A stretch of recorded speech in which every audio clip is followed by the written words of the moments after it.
High, চলে এলাম একটা ছোট্ট মিনি ব্লগ নিয়ে। আজ আমি যাব নেল এক্সটেনশন করতে। আর এই দেখো আমার আইব্রোজ গুলো কত মোটা মোটা হয়ে গেছে, এখনো করা হয়নি। আমি কিন্তু চলে এসেছি গড়িয়া স্টেশন। চলো এবার ট্রেন ধরে যাওয়া। আজ আমি যাচ্ছি বারুইপুরে নেল এক্সটেনশন করতে। আর এই দেখো আমার লিপস্টিকের সেটটা কিন্তু দারুণ না? আমি কিন্তু নতুন পড়েছি, তোমাদের লাগলে কমেন্ট। এটা ছিল আই ম্যাজিকে, আমি বলে দেবো সেট নাম্বার। যাই হোক, এখানে আমি টোটোর মধ্যে উঠে পড়েছি। আচ্ছা, তোমরা কিন্তু আমার ব্লগে অনেকবার দেখেছো আমি নেলস করতে যাই। তোমরা এবার ভাববে যে আমি কতবার নেলস করি একটা মাসে।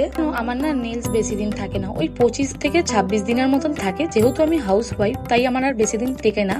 যাই হোক, আজ আমি এসেছিলাম ঝিলিক আজারি স্টুডিওতে। আর এটা হচ্ছে আমার নেল আর্টিস্ট। এই দেখো পাশে আরেকজন নেলস করছে। এইটা ছিল আমার ফাইনাল লুক। কেমন হয়েছে তোমরা বলো, কালার কম্বিনেশনটা কেমন লেগেছে এটা জানাতে ভুলো না। তারপর নেলস করে চলে গেছিলাম বাড়ির দিকে। ট্রেন ধরে ফেলেছি। জানো আমি জবে থেকে নেলস করছি, আমার কিন্তু বেশ ভালোই লাগে এখন নেলস করতে। অনেকে বলে নেলসে ক্ষতি হয়, বাট আমার ওরকম কিছু হয় না। বাবাইকে বলেছিলাম অফিস থেকে যখন বাড়ি যাচ্ছিল, বললাম তুমি গড়িয়াতে দাঁড়াও, আমি যাচ্ছি। গড়িয়াতে গিয়ে আমরা দুজন মিলে ফুচকা নিলাম। এবার চলো আমরা বাড়ি যাই। তোমাদের ভিডিওটা কেমন লাগলো জানাতে ভুলো না। বাই।